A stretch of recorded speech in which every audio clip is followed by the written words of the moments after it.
All right, Joe Casey with Casey Aviation, and I'm glad you're here at the Malibu Guru Podcast. Today, it's not every day I get to fly the King Air in a training environment. We do a lot of training PA-46s and TBMs. We also do King Airs, and one of my very favorite King Airs is the King Air E90. And two of my favorite King Air pilots is Bill and Kimberly Mershon. Hey, thank y'all for joining the Malibu Guru Podcast. Hey, Joe, thanks for inviting us. Yeah, well, you get if you come to train, you get invited. That's just part of the. But I tell you what, I've had a lot of fun training with y'all. Y'all have a really cool airplane, the E90. I mean, you want to talk about just what I think was one of the better King Airs that Beechcraft ever made. You got a great wing. You've got a lot of fuel in the E90 because you got a bigger wing basically. You still have the 90, which means you have all the benefits of this: a potty in the back, good useful load, the range to be able to go a long way, and it's a King Air. It does a good job. Have y'all enjoyed the 90? Yeah, I really have, Joe. It's the missions we fly. It's been pretty good plane. We bought it originally for business. Yeah, but we use it for family. It works for pleasure too, doesn't it? Sure does. Yeah. I mean, we got small family, 3 boys, and they're growing family. But yeah, we've gone to Colorado out west with it, and it's been a good plane. Flew over the Rockies with it. So yeah. And you took it to Canada with Jack. Yeah, we've been up to Yellowknife. We've had some pretty long missions with Yellowknife. That's way on up there. Yeah, we have. Yeah. Excellent. Okay, but before we talk about your E90 in depth, let's go back in time. Bill, let me start with you. When did you first get into aviation? What was your first thing? Yeah, my dad flew. He was a real estate agent and bought a DC-3 to take clients up to go see some ski resorts up in North Carolina. He got the aviation bug, and so he became a pilot. I was probably 14, 15. And you said, "Hey, I want to be a pilot too." Well, yeah. So after the real estate business, he long story, but he ended up in the aviation business. He had an FBO, a maintenance base, and he had a small flight department. And so I figured, shoot, why not? It's free. Yeah. And so I got So when you were 14, 15 years old, you were going to the airport every day? Well, see, that didn't happen until I was in high school. So it was until I was about 17 or 18 until he got the flying business. Right. So yeah, we lived right there at the airport. Really? Yeah. So I was going to junior college, and Junior high. Dad said, "Well, why don't you get your license?" I said, "Okay, sure." So I got it right before I went to the major university. I got it when I was 19.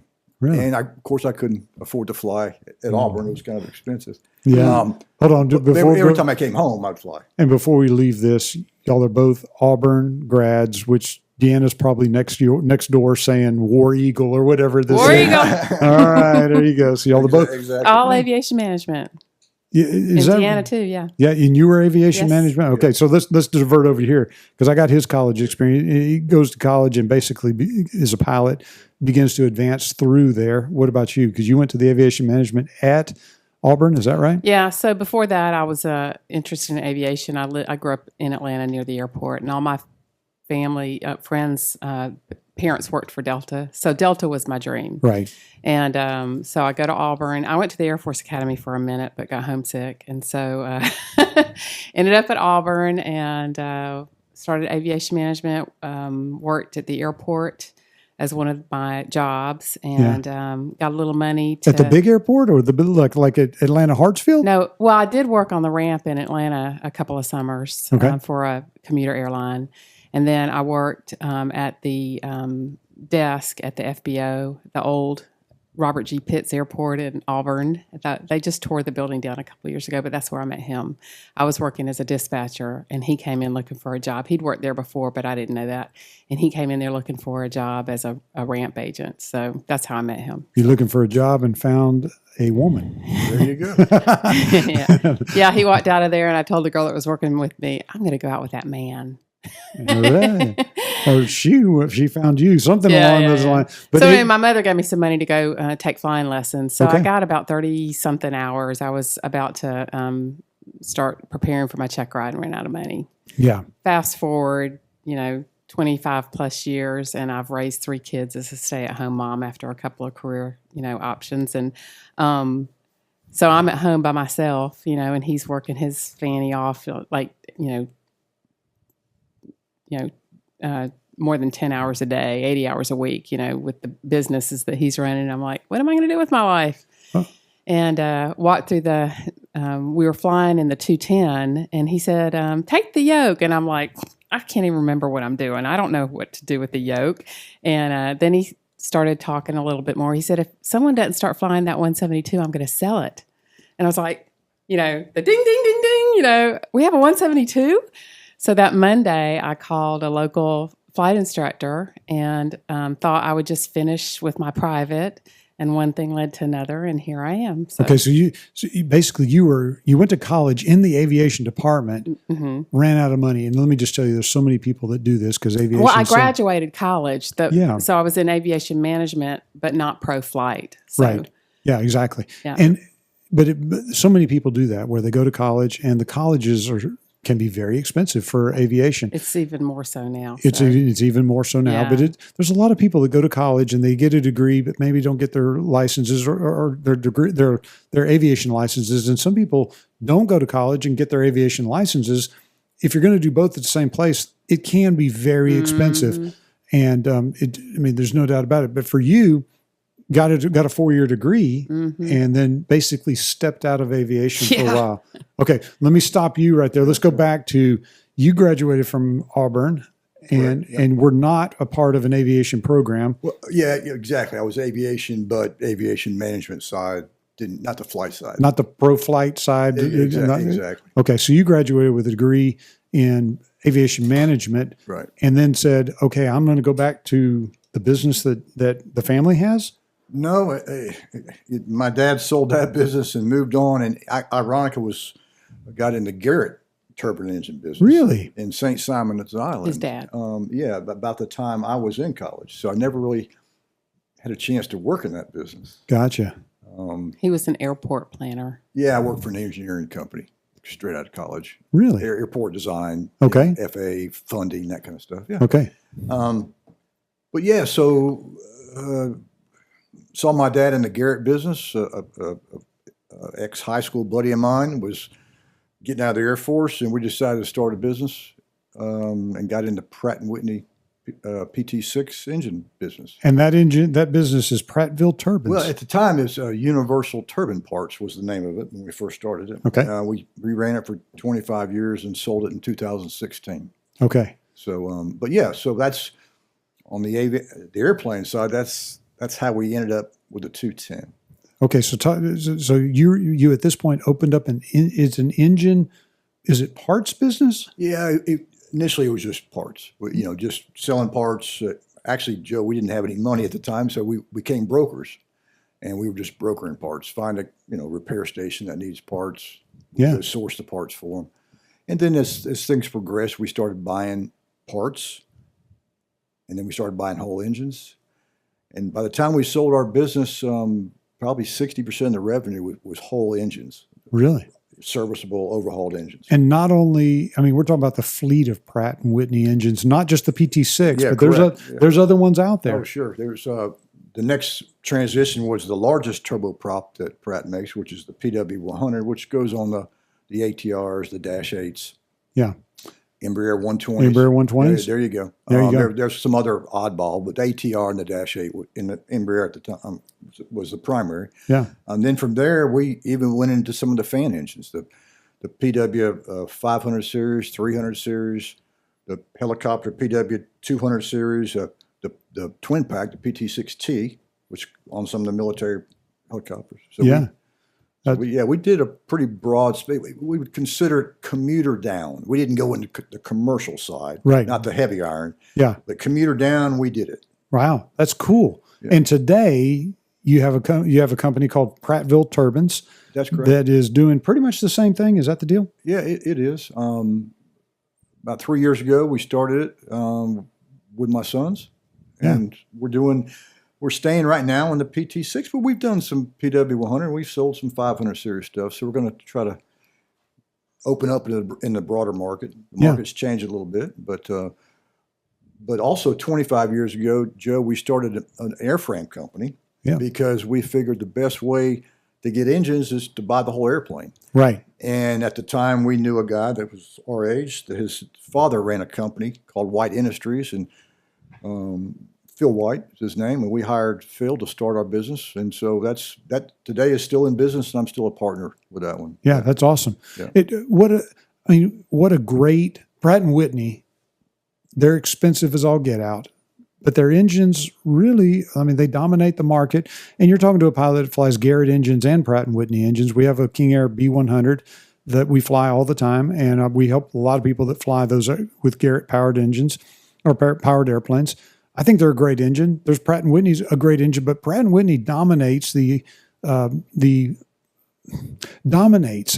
it's the right way to say it. I think Garrett's dominating some other arenas like military drones and things of this thing. But if it's a pilot flown, the Pratt & Whitney is, I think, an easier engine to manage and very reliable and very predictable, and therefore has gotten a hold on a gob of different airplanes. What a great business idea to get into a place where you're dealing with Pratt & Whitney engines, because you're basically hooking your wagon up to a great airframe, or a great engine as far as that's concerned. It's a great idea.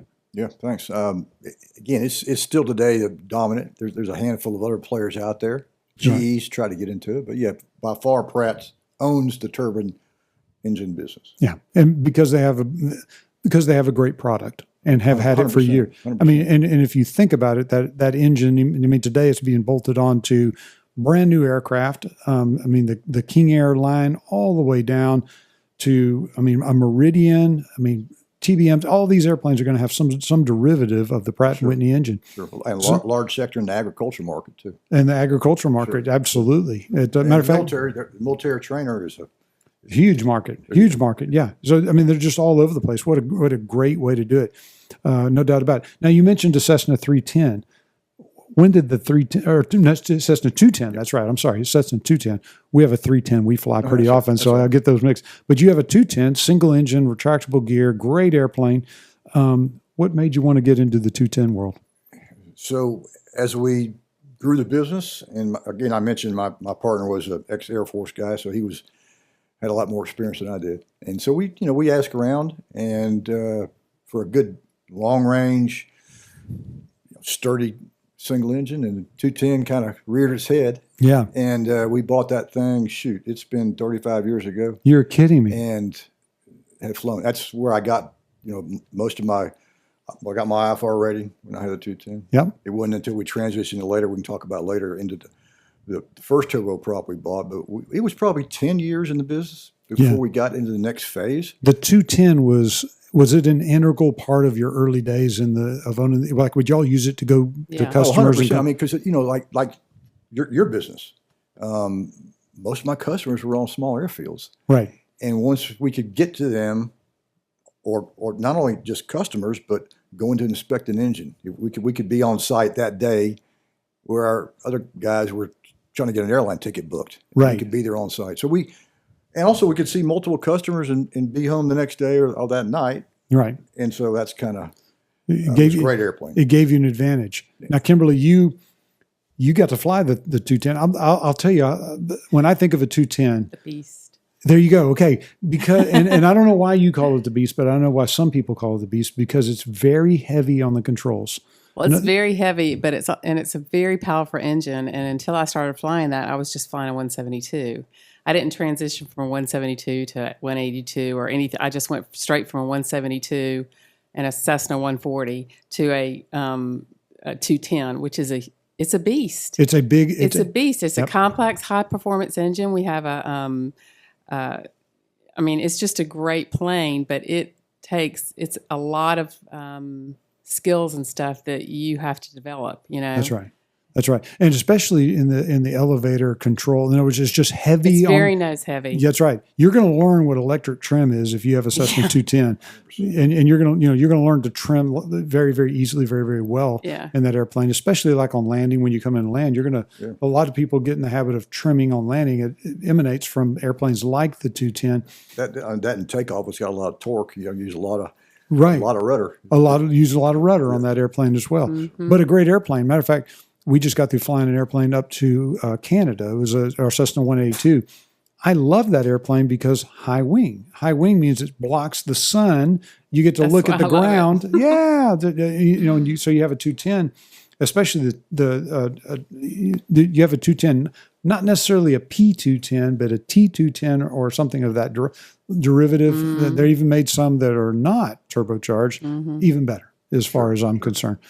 Just a wonderful, wonderful airplane. But originally when we bought it, it was a T210. Yeah. And then we had couple problems, with the turbocharger, and then finally it blew up on me one day, and I became a glider, and that's when I said, we're going to get rid of this. I was ready to get rid of the airplane, but that's when a friend of ours said, they make, I think it was American Aviation makes a mod for this thing.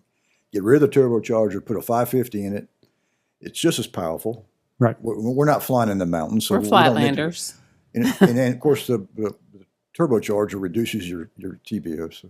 Yeah, absolutely. Yeah. So we had a lot of maintenance problems with it, and we have been very happy with that the mod to 550.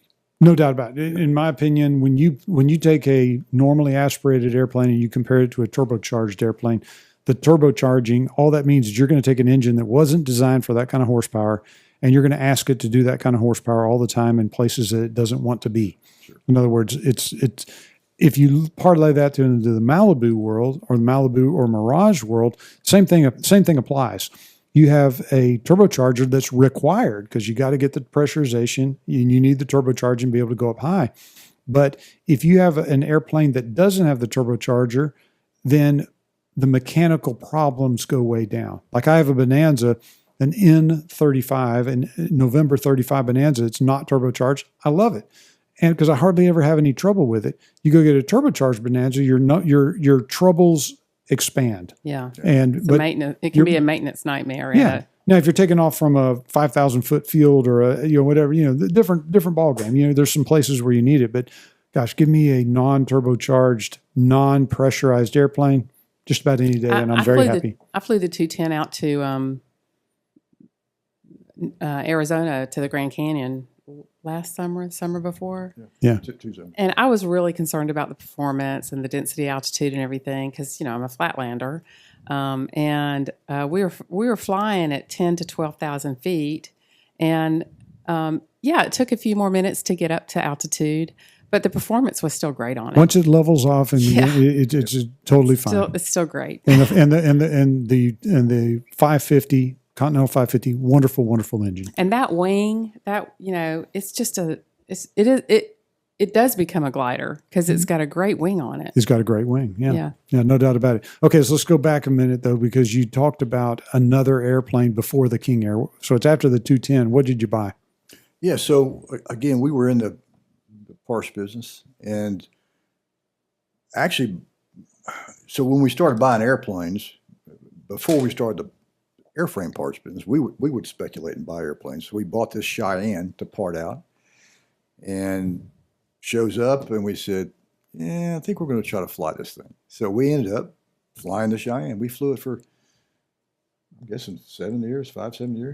Yeah. I mean, great airplane, small cabin, sporty little airplane. Does not handle it near as well as a King Air, but it's a great airplane. Maintenance wise, a lot less maintenance, but loved it. Yeah. So we, just it was a great airplane. But again, as the business grew and the families grew, we had our eye on a King Air. Yeah. And just like the Cheyenne, we bought this E90 to part it out. Because it had been wrecked or it had a problem? There was a time in the market, Joe, and everything when you use planes goes up and down the market. There was a time when there was a lot of King Airs on the market, and just we bought it. And the engine had some time left on. In other words, it was not at TBO. The guy was ready to get rid of it, and we were at the right place at the right time. Yeah. Had the raisback, had all the stuff we were looking for.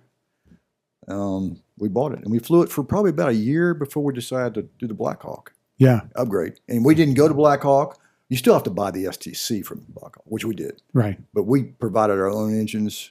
Provided one of their certified shops to install our engines. Yeah, we had to because you have an engine shop, you have access. Right, so we provide our own engines, bought the STC, did the few avionics you need to change, and then block. And we took the engines that were on there and sold them. So the Dash 28s was on typically factory from on an E90. Yeah. And your E90 now has Dash 135s. 135 Alphas. Yeah. And great airplane because you got big wings, lots of fuel. Used to be with the Dash 28, you'd probably cruise around at 225. You're doing better than that, aren't you now? About 255. Yeah. 250. And climb performance is a lot better. Oh, yeah. It's got a lot better compressor. It's much better climb performance. Much better climb performance. And a 135, if you think about it, 135 is very similar. And because the people who listen to this podcast are going to be real familiar with a jet prop. Jet props have a Dash 35, 135 and a Dash. They're interchangeable. I mean, just except for a few parts, it's basically the same engine. Yeah, and the performance. So you end up with great. You're just bolting on horsepower onto this airplane, exactly, and you end up with a great airplane. Yeah, the four bladed props. Props, yeah, yeah, and that was it. It had the auto feather already. Yeah, So you end up with airplane with auto feather, bigger engines. You get a nice cabin. You get a potty in the back. Y'all have raceback lockers on the airplane. I mean, so this is. I mean, you got the strakes in the back. I mean, this is a King Air that you bought low, put some engines on that made it better, but you didn't stop there. You went one step up because you put an avionics suite inside there. I'll let Kimberly talk Kim, about that. tell us She is the avionics expert in our family. Tell me all why. Well, it started with the autopilot because we got tired of the porpoising It from the always factory autopilot. It always starts with the autopilot. It's like the autopilot because the old autopilots just weren't nearly as good. But now you decided you're going to upgrade that because the autopilot started porpoising. Well, he was the decision maker on that, of course, and we had a pilot flying for us at the time that kind of made a deal on a different autopilot.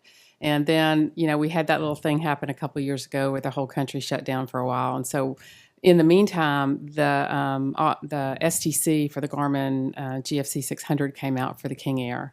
And we were very hopeful that would be a better solution to our autopilot problems. And so we had that installed. And the company that we had the deposit with allowed us to roll the money into the Garmin. Yeah. Right. So I don't believe that they wouldn't have done that we probably wouldn't have because we pretty significant deposit. But anyway. Right. But because of the way, because they weren't even installing anything at the time because the country had shut down basically. Right. Yeah. So anyway, we got that installed and then we just loved the performance of it. And then I started hearing about, we have a G600 PFD, MFD. Display. Yeah, display. Pilot. And then we had two navigators. We had a 530 WAS and a 430 WAS. And then we've got the Alpine thing on the other side. But Aspen thing. I mean Aspen, not Alpine. So it's starts with an A. It's an A thing.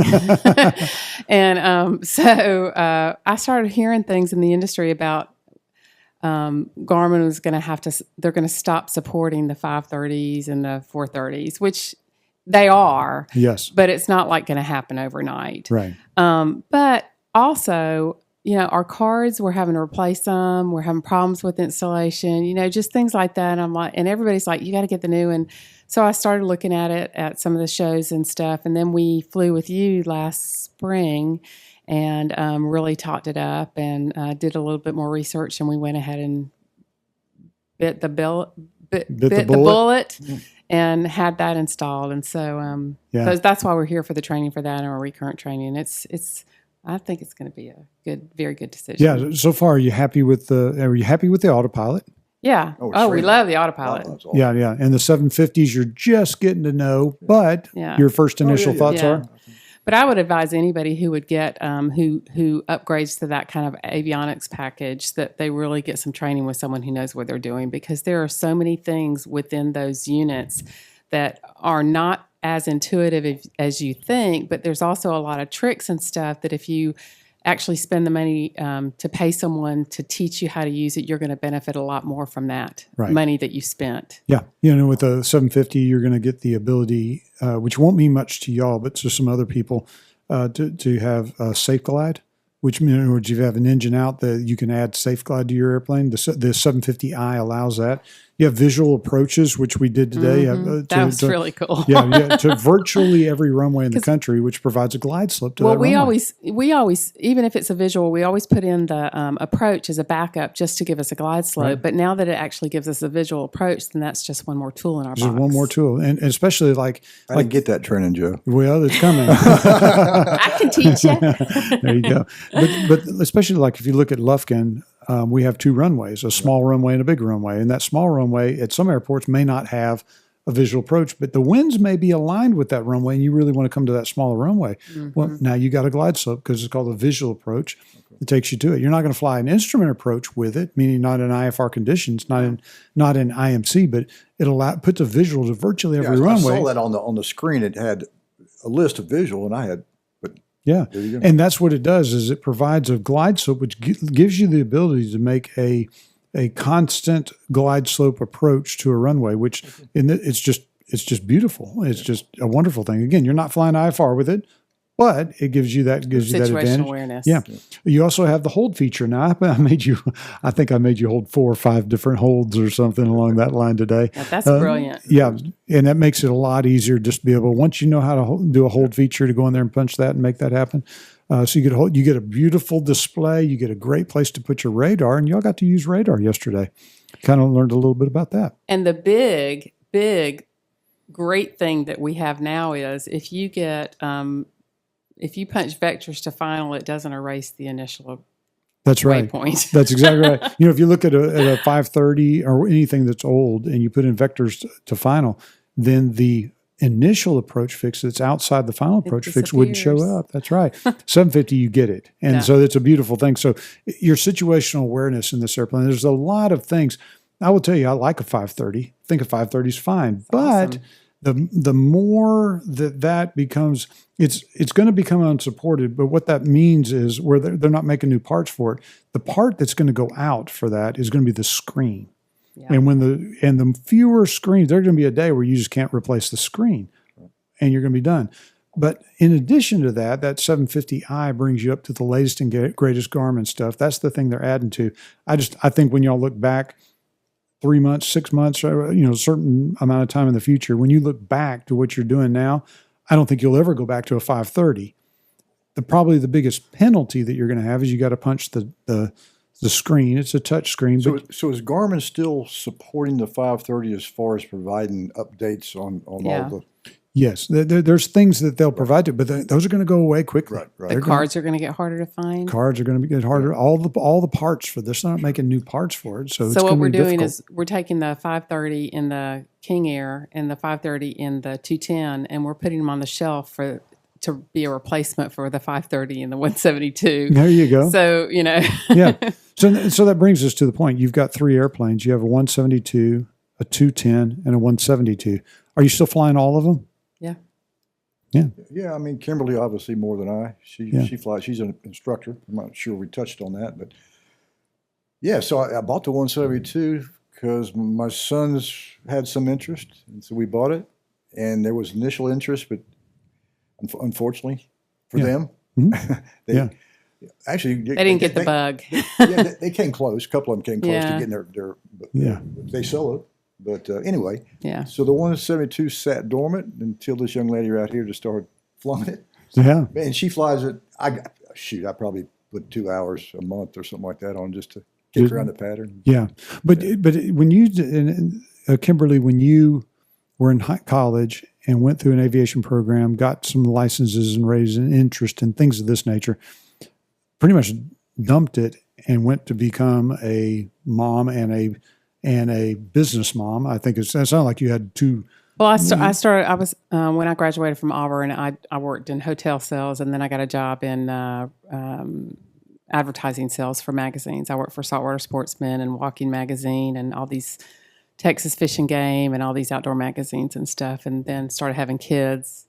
And he was starting the business. It was a lot of time, a lot of work, a lot of travel. We didn't have family around to help with the kids and stuff. So we decided I would stay home, and which I was glad. I wouldn't want to Yeah, it was the right change thing. anything, you know.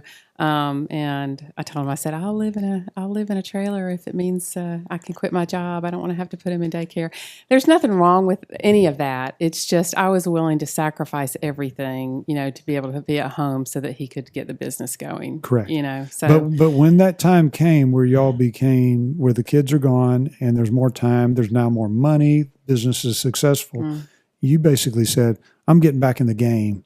And when you did, you came back with a vengeance. Yeah, but I thought that this would just tie me over for a while. I thought, well, I'll finish this and then see what God has for me then, you know, see what, you know, and it's just one thing. Yeah, I came back with a vengeance. It's like, this is what I've said before. So I had forgotten about ever being a pilot. Like I said, we were flying the 210. I was like, I don't remember anything, you know, that thought had never occurred to me. And that Amelia Earhart movie had just come out, and I'd watched that on a transatlantic trip that we took, you know, and then we had that conversation, and then I found out we had a 172, and it was like I hadn't even thought about that in 25 years. You know, my husband was a pilot, you know, and it was like God just reached down and pulled this little nugget out and said, okay, now it's time. Now this is what I have for you. And it doesn't mean that I'm going to have a great career in the airlines or anything like that, but it's something that I always wanted to do, and I get to do it now. Right. And it's a big part of your life now. Yeah, now you're doing instruction at a flight school, and you're heavily involved in aviation now, flying hundreds of hours a year. Yeah, I mean, I camp out at Oshkosh, and Let me tell you, if you're camping at Oshkosh, you're a real trooper, that's for sure. Yeah, I flew in with a friend of mine this year, and we camped in the North 40 under the wings of our 210. It's that's the second time I've done that. That's fun. It's all fun and games until the thunderstorms come, and then I've been very fortunate both times, and I stayed a long time this time. We had a wake up at 4:00 in the morning, and we're like, I wake up and my friend, I said, well, she's like, well, what are we supposed to do? And I'm like, I don't know, I guess. And it was like the mummy walk to the bathrooms. Everybody comes out of their tents and walks to the bathrooms and then goes back to their tents and waits. It was just, you know, it's just those experiences that aviation gets you, you know? Yeah. It's cool to hear two people, a couple that fly, I guess, 3 different airplanes. All of them a little bit different. All of them have a different niche. All of them being used in the same family. Let me ask you one more question, and that I think people want to hear, because I think there's some other families out there in the world where both are pilots, both share the same cockpit. And I'm one of them. Deanna and I fly, and when we go somewhere, there's a little bit of it's not a hierarchy, but there's a little bit of a, who's PIC today and who's doing what? And we have a little dance that we do as far as who's going to do what when. When y'all fly in the King Air, is one of you doing it? Are you both doing it? Is it a team? Tell me what it's like. Dynamics? Tell me what the dynamics of the cockpit are when y'all are flying the King Air. Every pilot should know, if they don't already know, if they are in the left seat and they put someone in the right seat who has a pilot certificate, they better give them a job or they're going to start to fly that plane. They're going to migrate to doing something. That's right. So like you said, you give them a job, or they say, I'm going to take the radios and I'll do this. And Bill's really good at commanding. He's very good at commanding. Get the gear for me, you know, yes, sir. And I got a little bit of a feeling that you're pretty good at commanding too. Yeah, well, is that? Yeah, maybe it's a left seat thing. No comment. Did I hear an amen or something? But I will say this: you know, we're a good team flying in the cockpit because whether we're having personal issues or not, we kind of put that aside for the cockpit. I'm not saying we had an argument in the cockpit before, but we usually, you know, come back to center and work it all out. Safety's the issue. But when it gets rough in the cockpit, as far as, you know, we're getting into some weather or we need to divert for some reason or other, we really start working well together. I'm sitting there on the iPad looking for a place to divert to, looking for waypoints, pulling up approaches, things like that, things we might not have thought of beforehand. So we really teamwork well together in the cockpit. Yeah, when Dan, like if I'm flying, we just got on a flight where we flew the 182 up to Canada. I did a lot of the flying. I'm not sure why. I was in the left seat, and Deanna could have done anything, could have flown the whole flight without me, without any question. But there were times where it's like, okay, I'm coming to this airport. I better get and all of a sudden she's got my phone already up with a approach plate. Oh, there it is. Thank you. And, or whatever the case may be, you can kind of sort of read the other's mind as far as what they're about to need and what's about to happen. And for two people to be in a cockpit, it's really important because you're flying a King Air E90. That's really a single pilot airplane. It's not a dual cockpit airplane. But so you can have the dynamics of single pilot resource management. In other words, you got to be able to do everything on your own, because there's times where you fly the airplane on your own, for sure. And there's times where you have somebody else, and you better be good at this crew resource management at this point. Otherwise, if you end up at a place where you got too many chiefs and not enough Indians, and it's two people combating inside the airplane to kind of figure it out.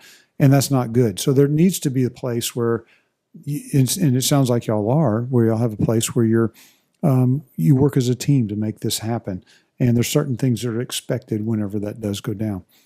So anyway, it's good. It's a good thing. It's a good thing y'all are doing it well and right. It sounds like. Yeah, I think so. Where do you go from here? You got an E90? Are you going to fly the E90 for a while? Yeah, I don't think we got. I mean, E90 we've talked about. A small turbine, single engine. Yeah. And it may be in the cards. Yeah. But for right now, we've invested a lot of time and money in that E90, and we're just going to ride it out to see if that's still what we want. I mean, I think, again, a pressurized single engine turbine is cool, sexy, but right now sometimes we want 3 or 4 or 5, 6 people. Right. With baggage. And maybe it's only 2 or 3 times a year.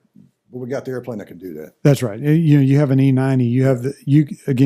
You can fill all the seats, put bags in the back, right.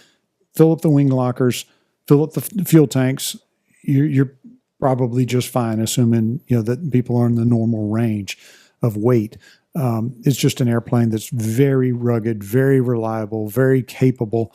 And if you go to the single engine world, for y'all two to be able to go somewhere in a single engine world, no problem. If you want to carry a bunch of other things with you, boy, the King Air is just E90 is hard to beat. It really is just hard to beat. So it's a great workhorse. Great workhorse, that's for sure. All right. Joe Casey with Bill and Kimberly Mershon. Thank y'all for joining the Malibu Guru podcast and letting people know what flying a King Air is all about. Thanks, Joe. Thanks, Joe. Appreciate it. Thank you so much.